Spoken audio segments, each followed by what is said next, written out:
Why your goodness keeps getting used against you. Have you ever noticed that the more good you are, the less your goodness seems to count?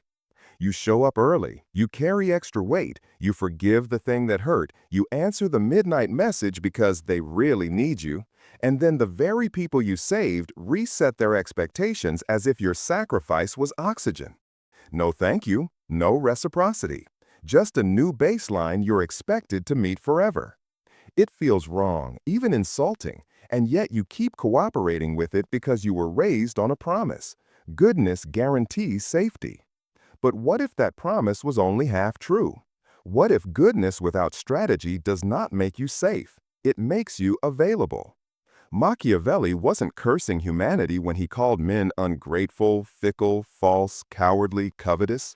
He was describing incentives. People respond to what costs them and what doesn't. If your goodness is free, infinite, and instantly accessible, some will mine it until you are dust and then complain about the mess. Let's make this painfully clear. Unchecked goodness turns you into infrastructure. Nobody thanks the bridge while they're crossing it, they only notice when it's closed. If your yes is automatic, it stops being a gift and becomes a road. If your forgiveness arrives faster than the apology, it becomes a coupon they plan around. If your time has no price, people spend it like play money. Thrilling for them, catastrophic for you. You are not being punished for being kind. You are being punished for being predictable. Predictable kindness is the most harvestable resource in any room. Machiavelli would tell you the crowd loves outcomes, not intentions. They love that the problem disappeared. They do not love the person who paid to make it vanish if that person requires no price to keep doing it. Read your own history. How often did they change because you gave more? Or did your extra effort become the reason they didn't have to? Here is the pivot nobody told you. Goodness is not a quantity to increase. It is a resource to govern. When ungoverned, it leaks into deserts that never bloom. When governed, it waters ground that multiplies. The difference is not your heart. The difference is your rails. Start with a simple diagnosis. Where are you paying the cost of goodness right now? Name the leaks. Mem, the friend who materializes in crisis and evaporates in calm. Your body has already been telling you.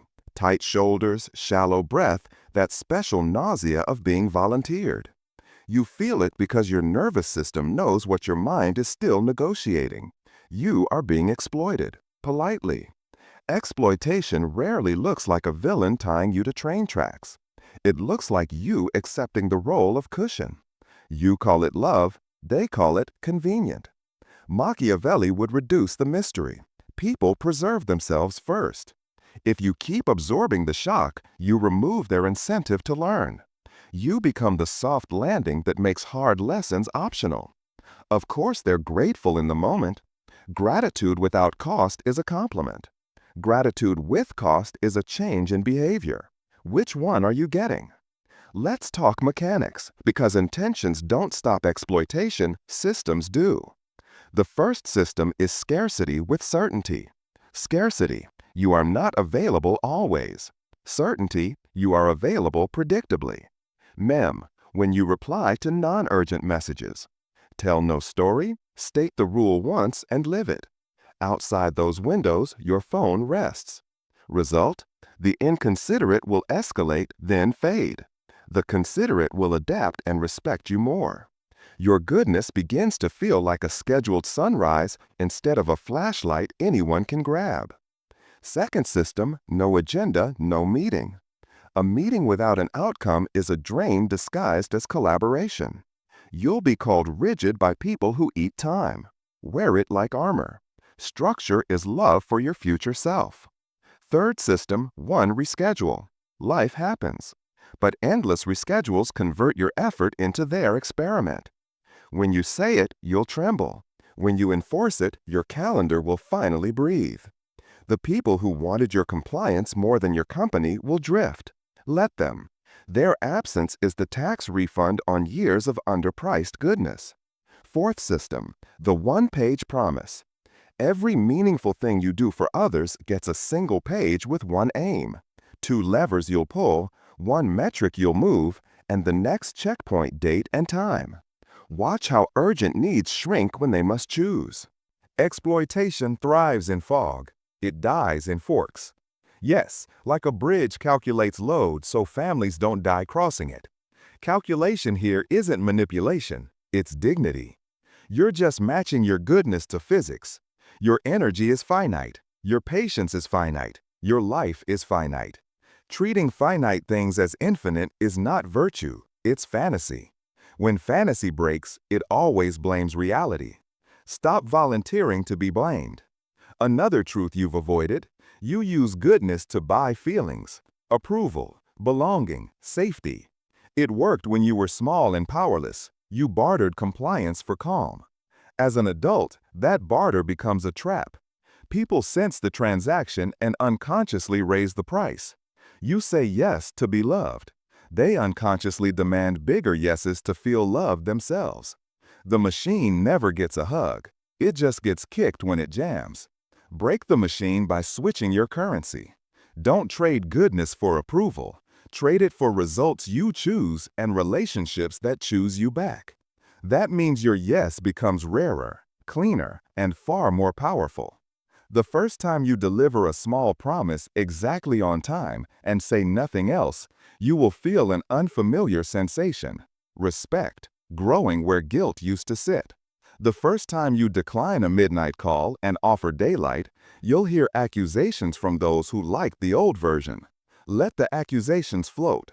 A month later, the only voices left will be the ones that match your frequency. There is a paradox here. When you stop overgiving, your kindness starts to matter again. It becomes visible. Why? Because scarcity creates value.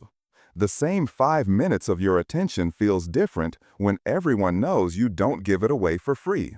Boundaries don't make you cold, they make your warmth legible. Before, you were a flood. Now you're a river with banks. Rivers irrigate. Floods destroy, then apologize. You will be told you've changed. That's the point. People who benefited from your self-erasure will mourn the old you like a broken appliance. They'll demand explanations. Do not write essays where a sentence belongs. Then leave the room, the thread, the call.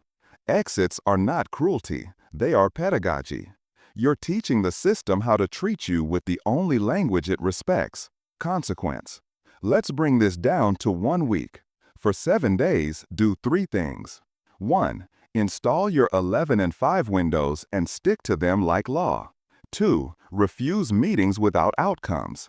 Ask for an agenda or decline. You will feel bossy. You're not. You're clear. Clarity is the immune system of goodness. It keeps parasites from calling themselves guests. And because you are a human, not a doctrine, you will slip. When you do, repair without self-flagellation. Then hit that date precisely. Exploiters feast on dramatic apologies. They starve on quiet repair. You're not trying to prove you're perfect. You're proving you're governable, which is rarer and far more trustworthy. Now the tender part, the grief. You are going to grieve the you who was loved for being available. That version kept you alive once. Thank it. Retire it. Invite a new version to the front of the stage, the one who loves like a gardener, not a hose left on all night. The gardener prunes. The gardener fences. The gardener waters where growth responds. This is not colder love. It is durable love. It survives seasons because it refuses to be seasonal. I want to look you in the eyes and ask a question only you can answer. How much longer will you pay the cost of goodness with your peace, your time, your future? How much longer will you call self-abandonment love because it earns you a few soft words from people who forget your face when they're full? What would happen if, for 1 month, your good became less about being liked and more about being consequential? Small promises kept, boundaries enforced, presents given where it compounds. If this content is making sense to you, click the subscribe button and subscribe to the channel. Thank you for your support. In the next part, we will get specific and surgical. The exact behaviors that train people to exploit you, the scripts that reverse them without drama, and the architecture that turns your kindness into something respected instead of consumed. You'll learn how to design a life where your generosity doesn't require your disappearance, and where the people who stay are the ones who can love you in the shape you actually are. How you accidentally train people to exploit you, and the exact reversal. What if I told you that most exploitation in your life didn't start with a villain? It started with your training program. Not a course, a pattern. You taught people, kindly, consistently, how to treat you, and they learned. The good news is devastating and beautiful at the same time. If you train them into it, you can train them out of it. Not with speeches, with systems. Not with anger, with architecture. Today, we get surgical.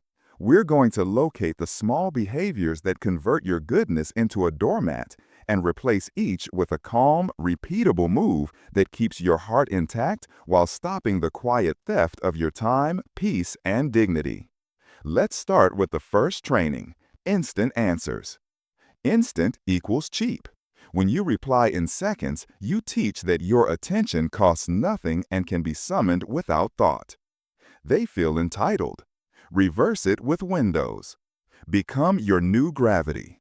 You don't announce them with a manifesto, you model them until the room adapts. If they push again, you repeat. The first week, your nervous system will crawl. The second, the pings will shrink. Attention. Second training, apology as punctuation. You say, sorry for being 5 minutes late, sorry for asking a question, sorry for saying no. The apology softens your conscience. It hardens their expectation that you will keep shrinking. Replace sorry with thank you and a plan. You didn't become cold, you became complete. Cold evades, complete resolves. Third training, the endless cushion. You rescue late work, fill last-minute gaps, jump on a call because someone forgot a calendar. Hidden belief, if I carry the load, they'll love me. Outcome, they love the load being carried. Roll today, after that, they roll tomorrow. Window, not 11. Third miss, remove access. They ship alone, you integrate next cycle. No argument, no shaming, quiet consequences. Cushions are for chairs, not for lives. Fourth training, meetings without ends.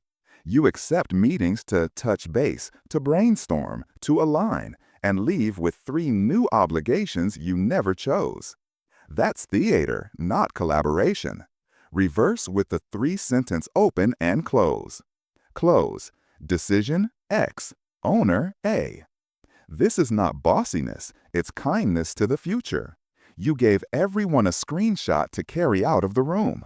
Screenshots outlive mood. Fifth training, the guilt ask.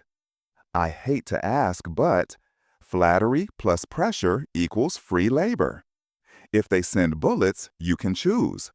You train them to convert praise into clarity. Exploitation dies in clarity. Sixth training, saving face for liars. Someone tells a half-truth that drags your name. Gracious becomes permission. Reverse with receipts, not rage. For the record, V1 due Friday was sent at 11:58, link here. Do not explain motives. Do not declare war. You are replacing rumor with a timestamp. People who trade in fog hate paper. You don't have to hate them back. You just stop subsidizing their weather. Seventh training, overtime masquerading as devotion. You perform late heroics to prove loyalty. They learn to set unsafe timelines because you will bail them out. Reverse with the 1-page promise and a visible V1. Aim, reduce churn, 10%. Levers, welcome email, in-app tooltip. Metric, D7 retention. Hit the checkpoint with a visible artifact and a 3-sentence close. A team that respects you respects forks. The team that refuses forks respects your martyrdom. Choose. Eighth training, midnight empathy. The late-night vent that ends with you hollowed out. Hidden deal? If I absorb your midnight, you'll protect my daytime. They can't. They won't. Reverse with a daylight invitation. M? Will some relationships fade? Yes. That's not tragedy, that's triage. Your empathy is a medicine, not an IV hooked up forever. Ninth training, over-explaining boundaries. You think if they understand your why, they will respect your what. In reality, excessive context becomes a door you accidentally leave cracked open. Reverse with the one-sentence truth. If they ask why, you can offer a single sentence. If they debate, you repeat the rule and exit. Boundaries are not debates. They are doors, open or closed. 10th training, perfectionism as penance. You over-deliver to neutralize imagined criticism. Over-delivery and silence trains others to expect your extras. Reverse with labeled versions. Ship V1. Call it V1. Name the next 10% and the date. You keep excellence. You kill martyrdom. 11th training, the free brain. You just take a look, quickly think through, shoot a few ideas, and wait up 4 hours later with a plan nobody paid for. You didn't turn love into invoices. You turned fog into form. If they book, great. If not, also great. Your brain stays yours. 12th training, friends who borrow your logistics. Plans always start with you. Reminders always come from you. Details always live in your head. You'll see who meets you at adulthood. You'll also see whose affection depended on being parented. Love them, sure. Stop raising them. 13th training, accepting triangles. Triangles make clarity impossible and exploitation inevitable. If they won't, you found a rumor economy. When economies won't digitize, you leave the marketplace. Your goodness is not a subsidy for poor governance. 14th training, emotional credit cards. You swipe your self-esteem on someone else's approval machine. It clears sometimes, it declines others. You chase. Reverse with the ledger. Once a week, Friday noon, mark 5 items. Did I keep my 11-5 windows? Did I ship one on time? Did I use a 3-sentence close? Did I enforce one rule without drama? Did I repair one slip with a process fix? That ledger is your bank statement. When it's in the black, you don't borrow love. Easy to reach, easy to reschedule, easy to ignore. Reverse with scarcity plus certainty. That sentence is the personality of a healthy adult. Scarcity without attitude. Certainty without apology. Now, architecture, the scaffolding that holds these reversals when you're tired. 3 charters: work, home, relationships. Each gets 3 lines written at the level of a child. Print them. Point to paper, not your mood. Exploiters negotiate with your feelings. Adults respect your rails. Presence habits keep the room honest without you lifting your heart rate. Arrive on time. Speak slowly. Use silence as a tool. When someone tries to turn your no into a maybe, give the pause 10 seconds. Most people fill it by negotiating with themselves. If they don't, you repeat the line and stand up. Exits remembered, arguments remembered. What about mercy? You fear becoming hard. Hardness doesn't come from boundaries, it comes from boundaries announced but not enforced, and from chronic self-betrayal dressed as generosity. Practice mercy with memory. When someone owns a miss and shows a changed process, restore partial access under a test. If it holds, expand. If it breaks, shrink. Mercy without memory feeds wolves. Mercy with memory builds teams. When you slip, missed noon by 24 minutes, reduced V1 scope. Feel how each line is short, bloodless, final. You are not arguing, you are steering. They already do when you burn out. This time they'll be right for the right reason. The ones who loved you for your contortions will grieve. The ones who love you for your core will adapt with relief. You cannot keep everyone. You can keep yourself. Keeping yourself is the first duty of a good person who wants to stay good for a long time. A brief word on optics, because your competitor's audience cares about what it looks like. Clean optics reduce friction. Good audio, neutral background, calm eyes, open posture. Say less, decide more. Label versions. Name your next 10%. Post the Friday wrap. M. Struggle. They see your 12 delivery. You are not performing goodness anymore. You are documenting reliability. Exploiters hate documentation. Partners love it. Now, a 7-day protocol to burn the old training and install the no. Day 1. Announce nothing. Begin Windows at 11 and 5. Day 2. Refuse one no-agenda meeting. Ask for a one-sentence outcome. Day 3. Use the rule of 3 on one recurring leak. Restate, reduce, remove. Day 4. Ship one small V1 exactly at the time you said. 3-sentence close. Name V2. Day 6. Repair one slip with a one-line process fix, then deliver the next thing flawlessly. Day 7. Write your ledger. Count behaviors, not feelings. Celebrate with rest, not more giving. By next week, you will feel 2 contradictory things: guilt and air. Let the guilt pass. Keep the air. Air is life coming back. Guilt is old training leaving your body. In the next part, we'll go into the psychology that makes exploitation stick to good people. The childhood bargains, the approval loops, the subtle shame that keeps you apologizing. And we'll give you a method to starve those loops without losing your warmth. You'll learn how to become unbribable, loved if possible, respected for sure, and exploited by no one. If this message touched you, keep watching. The next part matters more than you think. The psychology that keeps you paying and how to become unbribable. What if the person exploiting your goodness isn't out there at all, but a voice inside that keeps swiping your card before anyone even asks? Be honest. How many times did you offer before they requested? Explain before they doubted you? Apologize before anything went wrong? This is the secret engine behind chronic overgiving. You're not just negotiating with people. You're negotiating with guilt, shame, and old bargains your nervous system made long before you had a calendar. If you don't face those bargains, every tactic we taught earlier will leak. Your mouth draws boundaries. Your history erases them. Today, we burn the old contract. Start at the root. Most good kids discover early that compliance buys calm. A parent's stress softens when you're helpful.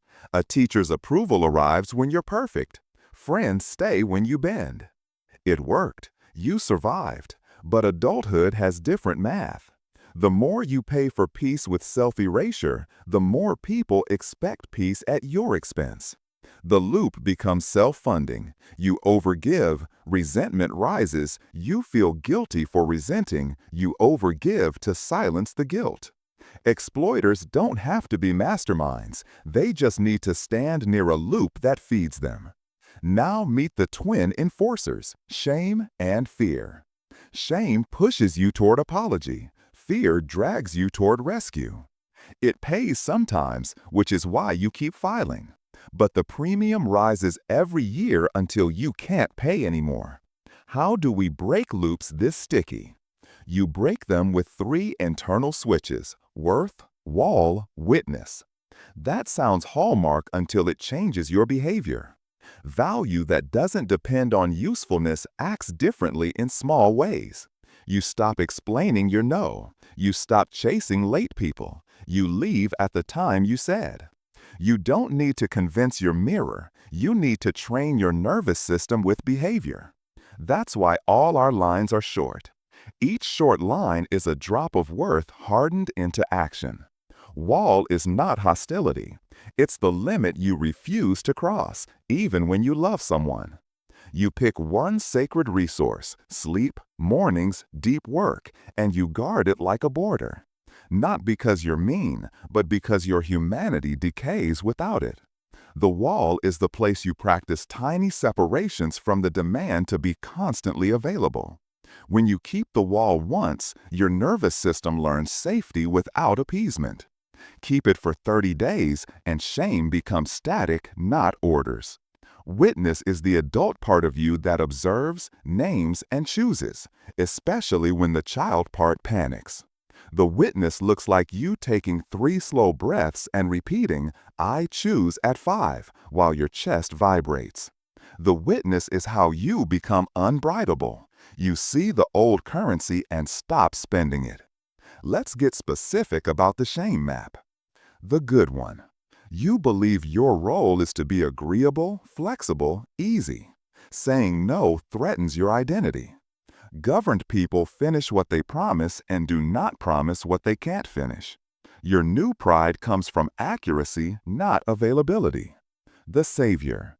You subconsciously need other people's chaos so you can be the hero. Remedy. Replace rescue with rehearsal. The adrenaline fades, but dignity rises. You are building adults, not collecting debts. Remedy. Define harmony as clarity, not comfort. The first time you close a meeting with 3 sentences, you'll feel mean. The second time, everyone shows up prepared. That's harmony. The saint. You feel morally superior when overextended. Remedy. Trade moral drama for math. Write your ledger Friday. Windows held, on-time ship, clean clothes, enforced line, repaired slip. Saints perform. Adults account. Accounting ends theater. Let's dismantle fear. You won't. You'll lose people who never plan to meet you in adulthood. The ones who can love you will match pace. Install the 1 beat longer rule. Every time urgency spikes, wait 1 beat longer than you want before replying. Not a day, 1 beat. If not, you're free to use your windows. You are teaching your body that silence doesn't equal abandonment. After 10 repetitions, the panic shrinks. After 30, it feels silly. We also need to address your secret addiction, approval spikes. Approval spikes feel like safety because they light up the same circuits. But spikes are not safety, they are sugar. Genuine safety is built like bread, slow, predictable, nourishing. It tastes boring to a nervous system raised on applause. That's why our tactics look boring. Windows, wraps, closes, forks. Boring is freedom's flavor. When you crave the spike, give yourself a dose of bread. Finish 1 small thing on time and say nothing extra. The quiet satisfaction will feel weak at first. Keep baking. Your taste will change. Let's talk inner language. You think in apologies, and your body obeys. Words don't just describe your reality, they instruct your nervous system. Speak finished words, and your body learns finished posture. Now the 4 practices that starve exploitation psychology without starving your warmth. Practice 1, sacred mornings. Choose a daily block, 60 minutes minimum, where you are not reachable. Unreachable. Put the phone in another room. If this terrifies you, start with 20 minutes and grow. This is your laboratory, where you prove to your nervous system that withdrawal is safe. The world will not collapse. The people who test the door daily will lose interest. Your mind will grow a spine in the quiet. Practice 2, the 2-minute audit. Anytime you feel the guilt-fear cocktail, open a note and answer 4 lines. What is being asked? What will this cost? Time, energy. What will it cost if I don't do it? What would a governed adult choose? Write it. Don't ruminate. Adults make better choices on paper because paper resists panic. The audit moves you from feelings to forecast, and forecasts don't bribe you. Practice 3, the no explain no. Pick 1 area this week where your no will be a complete sentence. It will feel violent. It isn't. It's simply you refusing to confuse intimacy with access. Then exit. Every clean no puts a crack in the old altar where you sacrificed peace for praise. Practice 4, the repair ritual. When you inevitably slip into old patterns, perform a 3-step repair. Name the mismatch, install a process, set a new date. Deliver exactly. Shame wants a novel. Responsibility wants a timestamp. Give responsibility what it wants. Yes, but it must be a choice, not a reflex. Chosen softness is strength. Reflex softness is currency. The people who need you reflex soft will accuse you of becoming cold. The people who love your core will breathe easier. Your circle will shrink and deepen. Depth beats diameter. Most lives aren't drained by enemies, they're drained by acquaintance-level relationships consuming best friend energy. Let them downgrade. Not every connection earns front-row seats. Let's install a boundary that also heals, the self-respect minimum. Write 3 behaviors you will not accept from yourself anymore because self-disrespect is the doorway exploitation uses. It's about you choosing not to act against yourself. When you stop self-betrayal, outside betrayal loses its anchor. Here is a tactic for the deepest fear, loss. You fear that if you stop being endlessly good, you will end up alone. Try the absence test for 30 days. Withdraw from one lopsided relationship with dignity and silence. No explanations, no blame. Offer daylight alternatives once. Then stop. Watch. Healthy people either step forward or bless your distance. Unhealthy people punish, pout, or recruit a chorus. Your loneliness will spike for a week. Then something else appears, relief. Relief is your body recognizing that you didn't die when you stopped paying the tax. That relief is the beginning of trust in yourself. One more truth hurts and heals. You can be kind and still be exploited. That does not mean kindness is wrong. It means unpriced kindness is gravity for takers. Price kindly, with time windows, with rails, with small promises kept, with fewer words and more finishes. Kindness that survives reality looks like clear edges, steady availability, and quick repair, not limitless hours, frantic apologies, and secret resentment. The adult version of love wears a watch, a compact daily loop to keep the psychology aligned with the practice. Morning, write your 2-sentence North Star. What I honor today is finishes over flourishes. Midday, do the 2-minute audit before any yes.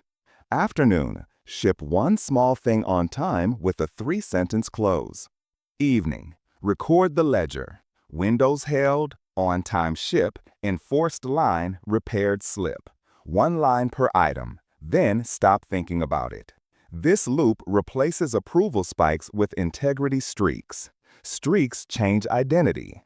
Identity changes reflexes. Reflexes sustain boundaries without effort. What about mercy when someone truly needs you? The rule is simple. Give generously inside your rails. Pause the schedule for emergencies you define. Health, safety, real deadlines, not someone else's panic. Pair every bend with a recovery plan. A nap, a walk, a smaller circle tomorrow. Mercy that depletes you breeds bitterness. Mercy that accounts for recovery grows your capacity. Your goodness becomes heavier, not thinner. And when someone returns after you've changed, offer reconciliation like an adult, not a savior. I'm working in windows and clear outcomes now. If they agree and match your rhythm, trust in layers. If they refuse the terms but demand the closeness, they don't want you, they want your utility. Close the door and leave a window. People can reach you through respect. That is the address of your new life. In the final part, we'll fuse the psychology and the systems into a 30-day reset. Scripts you'll run in your sleep, a calendar that makes exploitation impossible without a scene, and a closing ritual that transforms your goodness into a force people respect, even when they don't understand it. We'll end with a field manual you can keep on your phone for any high-pressure week. Keep watching, the next part matters more than you think. A 30-day reset that makes your goodness untouchable.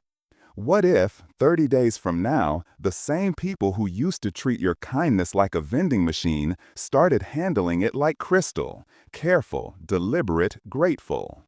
No begging, no speeches, no new me announcement. Just a rhythm so unmistakable that the old games can't find a foothold. Imagine a month where you never argue a boundary, you never over-explain a no, and you never hate yourself for saying yes. Because every yes is chosen, measured, and finished. That's what we're about to build. A reset that closes the leaks, hardens your calendar, and transforms your goodness from something people consume into something they respect. Here's the spine of the month. 4 weeks, 4 moves. You'll be tempted to add more. Don't. Power hides in repetition. Week 1 is rhythm. You install the rails that stop quiet theft. And a Friday noon wrap that never misses. Write them on your calendar as recurring events and protect them like oxygen.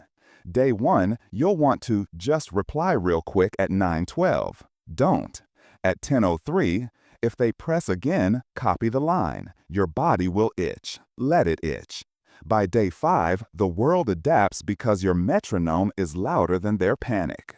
Pair the windows with one rule that kills 50% of exploitation. No agenda, no meeting. If they can't, you just dodged a drain disguised as collaboration. Week 2 is proof. You stop trying to be seen by being loud and start being seen by being finished.